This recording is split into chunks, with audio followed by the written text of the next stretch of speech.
तर नमस्कार मित्रांनो, भारताच्या गुजरात राज्यामध्ये स्थित असलेलं एक असं तीर्थक्षेत्र जिथे की स्वतः महादेव प्रकट झाले होते व त्याचबरोबर ते मंदिर सोमदेव म्हणजे चंद्रदेव यांनी बांधलं होतं. ते तीर्थक्षेत्र अजून कोणते नव्हे तर ते तीर्थक्षेत्र म्हणजे सोमनाथ ज्योतिर्लिंग. तर मित्रांनो, तुमच्या सर्वांचं स्वागत आहे 12 सोमवार 12 ज्योतिर्लिंग या सिरीजमध्ये.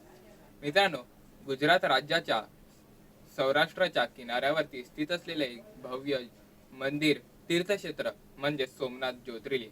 पुराणांनुसार कथा अशी घडली होती की दक्ष प्रजापती यांनी आपल्या 27 कन्येचा विवाह हा सोमदेव म्हणजेच चंद्रदेव यांच्याशी लावून दिला होता व त्यांच्याकडून वचन घेतले होते की ते सर्व पत्नींवरती समान प्रेम करतील. परंतु चंद्रदेव त्यांच्या वचनावरती ठाम राहू नाही शकले व त्यांनी रोहिणी यांच्यावर अधिक प्रेम केले.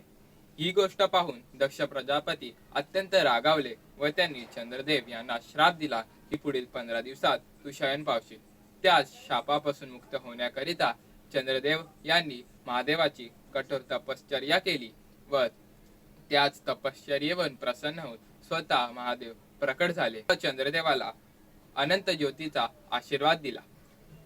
ज्या ठिकाणी महादेव प्रकट झाले होते ते ठिकाण म्हणजे आताचे सोमनाथ ज्योतिर्लिंग. ते मंदिर सोमदेव यांनी बांधले आहे म्हणून त्याला सोमनाथ ज्योतिर्लिंग असे म्हटले जाते. इथे दर्शन घेतल्याने चंद्रदोष त्याचबरोबर मनशांती प्राप्त होते व सर्व पापांचा शयन होतो व मोक्षाचे द्वार उघडते असे म्हटले जाते. हा सोमनाथाचा ज्योतिर्लिंग इतिहासात कित्येकदा तोडण्यात आला.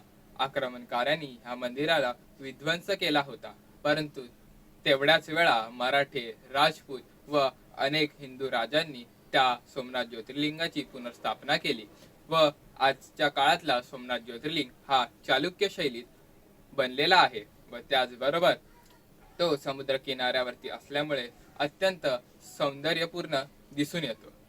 तर मित्रांनो, आपल्या ह्या व्हिडिओपुरतं एवढंच. भेटूया आपण पुढच्या सोमवारी एका नवीन ज्योतिर्लिंगाच्या इतिहासासोबत. पर्यंत जय श्री महाकाल.